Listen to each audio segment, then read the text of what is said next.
जैसे आपने 21 में ग्रेजुएशन कंप्लीट कर दिया, उसके बाद का आपका करियर फेज जानना चाहूँगा। और दिस इज़ 2026, 5 ईयर ऑलमोस्ट हो गया आपको। 4 ईयर्स हो गए ऑलमोस्ट वर्क करते हुए एज ए डॉक्टर। सो आप आपके एक्सपीरियंसेस शेयर कीजिए उस पीरियड का कि आप। In 4 years, I have done internship from Loknayak Hospital. ठीक है। It was like all the 90 departments you have to go and give the services like जो भी patient care करने होते हैं, blood sampling, follies and all. सब minor surgeries भी करता था मैं। कितना काम वहाँ पे कितने देर काम? लोकनायक हॉस्पिटल में 1 साल मैंने इंटर्नशिप में काम करी थी। ठीक है। फिर हमारी 2-3 महीने की रोल पोस्टिंग भी थी एज अ PSM इंटर्न। फिर उसके बाद मैंने इभास में, जो कि एशिया का सबसे बड़ा साइकेट्री हॉस्पिटल है, यहाँ पे दिल्ली में ही है। अच्छा। वहाँ पे मैंने साइकेट्री डिपार्टमेंट में काम करा था। हाँ। फिर मैंने सफदरजंग में इमरजेंसी केयर में था। 1 ईयर वहाँ पे मैंने बिताया है। वहाँ पे बहुत मतलब पूरे वर्ल्ड के पेशेंट आते हैं, इंडिया के तो बहुत सारे आते हैं। सफदरजंग में दिल्ली के सारे ट्रॉमा केसेस तो वहीं आते हैं। या फिर वो 1 साल अलग बिताने के बाद फिर मैंने एम्स दिल्ली ज्वाइन किया। वहाँ पे मैंने सर्जरी ट्रॉमा सेंटर में था।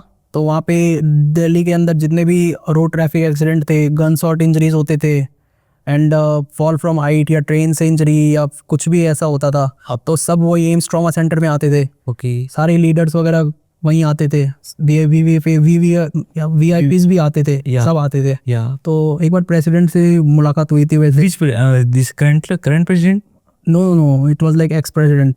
तो मतलब आप देखा जाए तो आप काफ़ी टॉप हॉस्पिटल में दिल्ली में काम करते हैं। वहाँ पे लीडर्स जो अभी पोस्टेड लीडर्स भी, होम मिनिस्टर, वो सब भी आते रहते थे। प्रेसिडेंट और प्राइम मिनिस्टर भी आते थे, कभी मैंने देखा है वहाँ पे आते हुए, सब आते थे, है ना। तो एम्स दिल्ली में। यस। ओके। तो आप एम्स दिल्ली इतना रेप्यूटेड, इंडिया का नंबर 1 कॉलेज है AIIMS Delhi. It's like one of the most reputed college, not only in India, it's from the world. It's like that. कम या टॉप 10 में आता है वो in term of health care and study.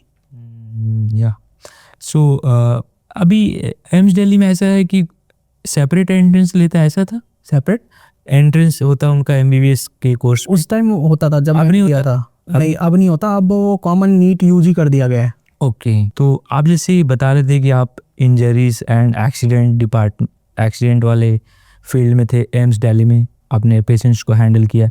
तो आपको क्या लगता है one of the most common cause क्या था? 70% तो केसेस होते थे रोड ट्रैफिक एक्सीडेंट वाले। ओके। वो hit by 4 wheeler, two wheeler, okay, या फॉल फ्रॉम हाइट होते थे।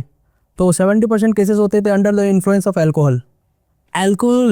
जो अल्कोहल लेके बाइक चला रहे हैं, कार चला रहे हैं, तो उनका एक्सीडेंट 70% लोग वैसे होते थे। ओके। 10% होते थे कि रोड में जो गड्ढे वड्ढे हैं उनसे गिर गए। ओके। एंड 20% कॉमनली जो हो जाते हैं हेलमेट बोलते, हेलमेट विदाउट हेलमेट की वजह से भी। विदाउट हेलमेट में हेड इंजरीज जो होते थे, 99% विदाउट हेलमेट वाले थे जिनके हेड इंजरीज होते थे। तो हेड इंजरीज मैंने सुना है कि one of the most important organ of the our body is. हाँ, हेड तो वही है, उसमें ब्रेन है। आपको अगर ब्रेन ही नहीं चलेगा तो फिर पूरा बॉडी भी नहीं चला जाएगा। नहीं, तो इसलिए लोग बोलते हैं हेलमेट पहनना चाहिए। Helmet is must. लेकिन हेलमेट लाइटली लेता है इंडिया में इसको। तो